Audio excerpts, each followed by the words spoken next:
Lok Sabha speaker Om Birla का बड़ा फैसला। इस समय की बड़ी खबर, सदन में नहीं जाएंगे ओम बिरला। विपक्ष के अविश्वास प्रस्ताव के बाद फैसला।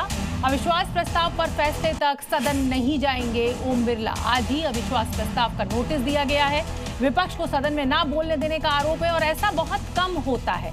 कहीं ना कहीं बतौर स्पीकर ओम बिरला के लिए ये जरूर थोड़ी सी स्थिति गंभीर है, क्योंकि ऐसा कभी हुआ नहीं कि स्पीकर, एक आध बार हुआ है इतिहास में कि किसी स्पीकर के खिलाफ जो है वो अविश्वास प्रस्ताव आया हो। पूर्व आर्मी चीफ जनरल नरवणे की किताब में अब एक नया एंगल सामने आ गया है। पब्लिशर ने बयान जारी किया था कि किताब अभी पब्लिश ही नहीं हुई है। दिल्ली पुलिस ने एफआईआर दर्ज कर बुक लीक करने वालों की तलाश शुरू कर दी। इधर सुबह होते ही जनरल नरवणे के एक पुराने ट्वीट ने खलबली मचा दी। 2023 के इस ट्वीट में उन्होंने पेंगुइन इंडिया के ही ट्वीट को शेयर करते हुए लिखा, हेलो दोस्तों, मेरी किताब अब उपलब्ध है, लिंक फॉलो कीजिए और पढ़िए। जय हिंद। राहुल गांधी ने इस ट्वीट के हवाले से एक बार फिर सरकार और पब्लिशर को घेरा। कहा, या तो पूर्व सेना प्रमुख नरवणे झूठ बोल रहे हैं या फिर प्रकाशक पेंगुइन इंडिया झूठ बोल रहा है। And I believe the army chief. Okay, I don't think he will lie or Penguin is lying. Somebody needs to. Both cannot be telling the truth. BJP सांसद निशिकांत दुबे ने कार्रवाई की मांग की है। की जो पार्टी है, जो कांग्रेस देश को खंडित करने का जो इरादा रखती है, उसके ऊपर कार्रवाई होनी चाहिए। अब आप जनरल नरवणे और पेंगुइन इंडिया दोनों के ट्वीट देखें। एक ट्वीट 2023 का है, दूसरा 2026 का। दोनों ही ट्वीट बिल्कुल अलग कहानी बयां कर रहे हैं और सवाल खड़ा कर रहे हैं कि आखिर सच कौन बोल रहा है। गुजरात के मुख्यमंत्री रहते हुए नरेंद्र मोदी और दिग्विजय सिंह के बीच की अदावत कितनी थी, ये किसी से छिपा नहीं है। लेकिन अब एक बार फिर कुछ ऐसा हुआ है कि वो अदावत साफ साफ दिख रही है। दरअसल दिग्विजय सिंह ने संसद सत्र के दौरान मध्य प्रदेश के बासमती चावल पर जीआई टैग मिलने को लेकर हमला बोला था, जिसके बाद पीएम मोदी ने बिना नाम लिए दिग्विजय सिंह को आड़े हाथों लिया था।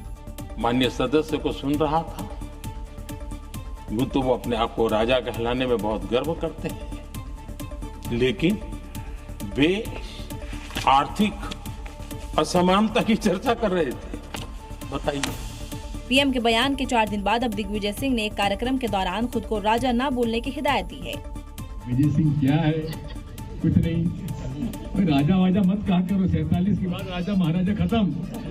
किसान से शुरू हुई ये बयानबाजी अब राजा महाराजा तक पहुंच गई। केंद्रीय मंत्री ज्योतिरादित्य सिंधिया का एक मजेदार अंदाज सोशल मीडिया पर खूब वायरल हो रहा है। एक कार्यक्रम के दौरान जब सिंधिया मोबाइल फोन पर बोलने लगे तो पूरा का पूरा सभागार ठहाकों से गूंज उठा। बात नहीं करेगा। मोटिवेशनल अंदाज में मोबाइल की आदतों पर तंज कसते हुए सिंधिया ने खुद को डिब्बा मंत्री बता दिया।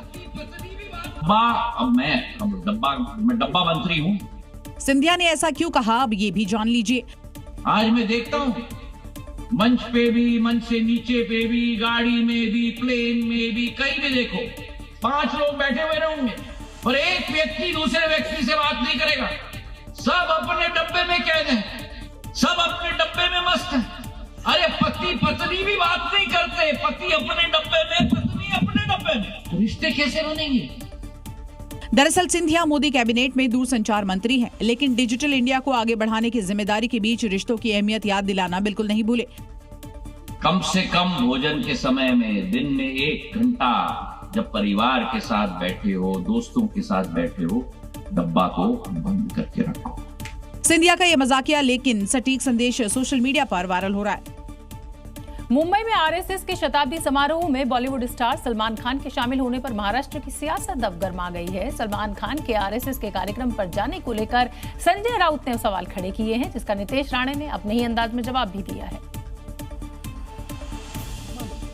यहाँ तक कि नीतीश राणे ने सलमान खान को उद्धव ठाकरे से भी ज्यादा हिंदू बता दिया।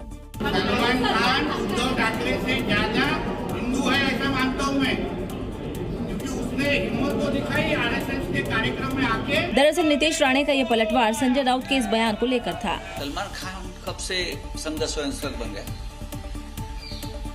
मोदी आने के बाद लोग डर के मारे संघ स्वयंसेवक बनने जा रहे हैं। उधर डिप्टी सीएम एकनाथ शिंदे ने कहा कि देश की संस्कृति मानने वाले सलमान पर राजनीति नहीं होनी चाहिए। खान हमारा भारतीय है, गणपति बिठाता है, सब कुछ करता है, उसके घर में गणपति आता है, हमारी जो संस्कृति है उसको मानता है, वो उसका पूरा परिवार मानता है। अब देखना होगा कि सलमान खान पर ये सियासी युद्ध कहां जाकर थमता है।